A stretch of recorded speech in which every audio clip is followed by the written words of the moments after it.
अस्सलाम वालेकुम। अमां मुझे यूट्यूब चैनल ॾिसी रहिया आहियो। मुंहिंजो नालो माशूक अली आहे। 8 फरवरी ते पाकिस्तान जी तारीख़ जी सभ खां मुतनाज़ा जेका इलेक्शन थी गुज़री उन खे हिन वक़्तु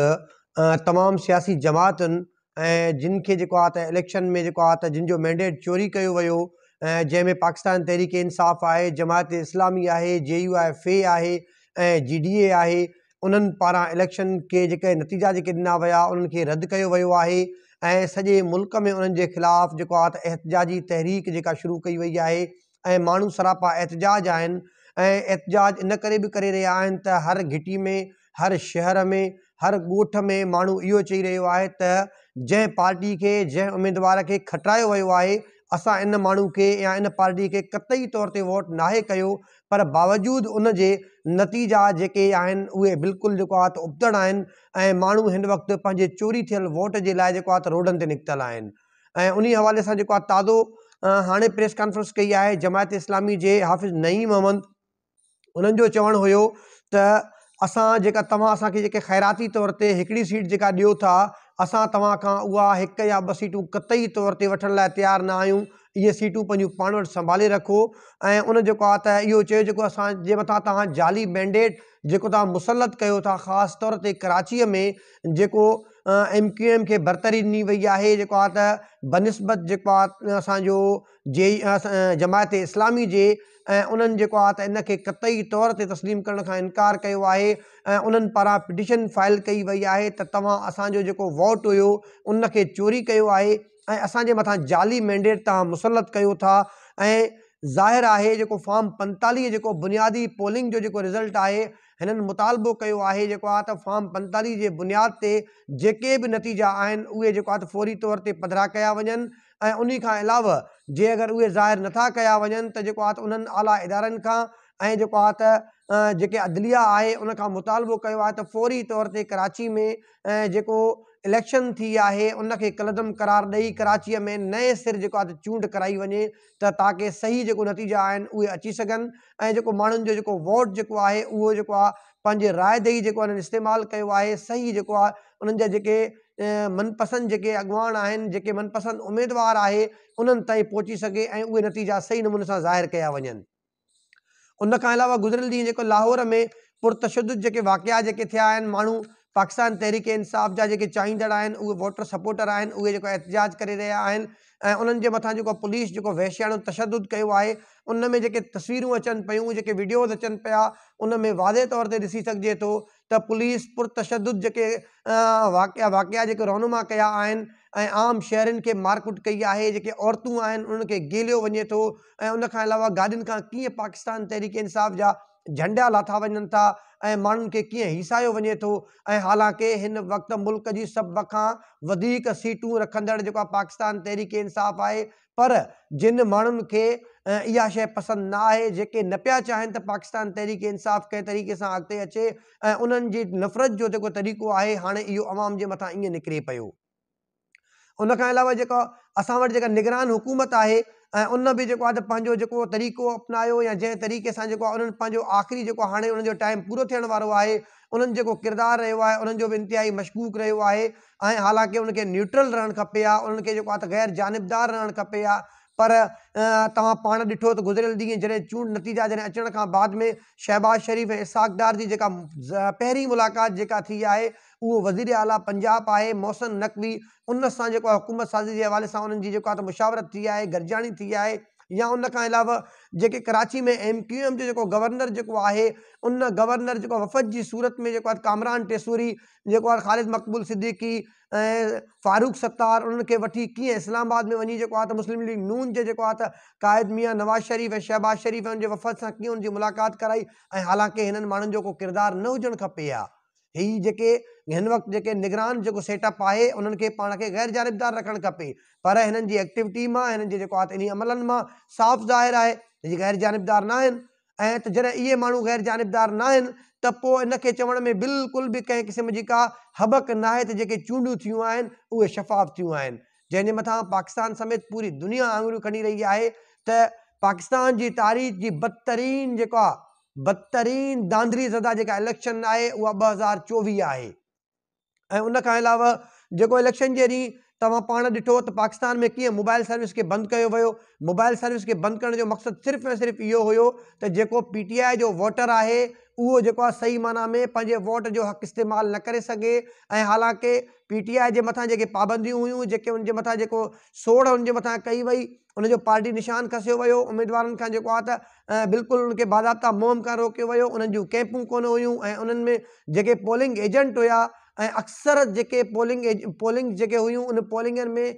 PTI जा पोलिंग एजेंट्स मौजूदु न हुया। बावजूदि उन में पाकिस्तान तहरीक इंसाफ़ जो वोटर वॾे तादाद में निकितो ऐं निकिरण खां पोइ हिननि माण्हुनि जो जेको आहे दिमाग़ चकराइजी वियो आहे।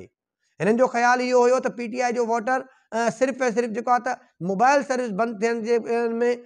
जेको रहिजी वेंदो, अॻिते न निकिरंदो ऐं मुस्लिम लीग नून आहे उहो अॻिते निकिरी वेंदा ऐं उनजो जेको वोटर आहे उहो वॾे तादाद में, छो जो उहे मोबिलाइज़ थियल हुया ऐं जेको आहे उन्हनि जो नेटवर्क हुयो माण्हुनि खे ॿाहिरि कढण जो। पर ही पंहिंजे सॼे इन प्लान में फेल विया आहिनि। ऐं हाणे हिन वक़्तु जेको फॉर्म 45 आहे, फॉर्म 45 जो असुल जेको मामिलो आहे, फॉर्म 45 उनखे चइबो आहे जिथे बि पोलिंग थींदी आहे, पोलिंग जो जेको बुनियादी जेको रिज़ल्ट आहे उहो फॉर्म 45 ते जारी कयो वेंदो आहे। पोइ उन हल्के जा जेके बि पोलिंग स्टेशन आहिनि उहे सभु फॉर्म 45 जमा खणी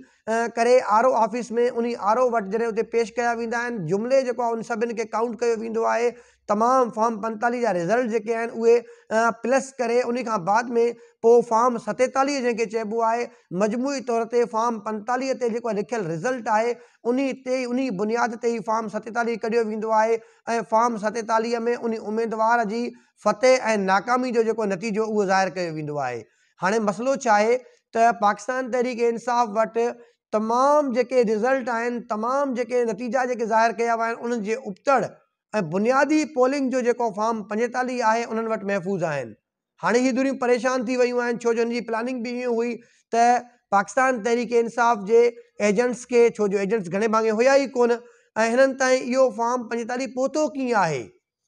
पर इहो फॉर्म 45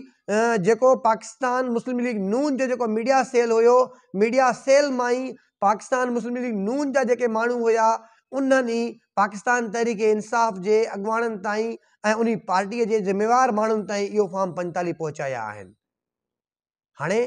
हक़ीक़त इहा आहे त हीअ जेको सम्झनि पिया त सभु जो सभु माण्हू ज़मीर फ़रोश आहिनि, सभिनि जा ज़मीर मुअल आहिनि, पर ईअं न आहे। माण्हू तव्हां सां गॾु ज़रूरु हूंदा, उन्हनि जूं मजबूरियूं हूंदियूं, उन्हनि जा मसइला हूंदा, उन्हनि जा मामला हूंदा, पर उहे माण्हू तव्हां सां गॾु हुजण जे बावजूदि बि उन्हनि जो जेको ज़मीर आहे उन्हनि खे मलामत करे थो त तव्हां जेको हीउ कमु कयो था, तव्हां कीअं कयो था। उन्हनि पंहिंजे ज़मीर जे ज़िंदा हुजण जो सबूत इन तरीक़े सां ॾिनो आहे, उहो फॉर्म 45 जेको हुयो उहो उन्हनि ताईं पहुचाए छॾियो आहे। हाणे सबूत जे तौरु उन्हनि वटि मौजूदु आहे, तंहिंजे करे जेको आहे त हीउ तमामु घणो परेशान आहिनि। हिन वक़्तु जेका मजमूई सूरत हाल आहे, मजमूई सूरत हाल कुझु दिलचस्प इन तरीक़े सां आहे त मुल्क जा जेके बि इदारा आहिनि, इलेक्शन कमीशन खां वठी जेके बि इदारा आहिनि उहे हिकु पासे आहिनि। मुल्क जो जेको शऊर आहे, मुल्क जो जेको अवाम आहे उहे हिकिड़े पासे बीठल आहिनि ऐं हिन वक़्तु माण्हू सिर्फ़ु पंहिंजो इहो मुतालबो करे रहिया आहिनि त असां जंहिं पंहिंजे उम्मीदवार खे वोट ॾिनो आहे, जंहिं पार्टी खे वोट ॾिनो आहे, तव्हां असांजो वोट चोरी करे उन्हनि माण्हुनि जे जेको आहे त नतीजनि में शामिलु कयो था जिन खां असां नफ़रत कयूं था,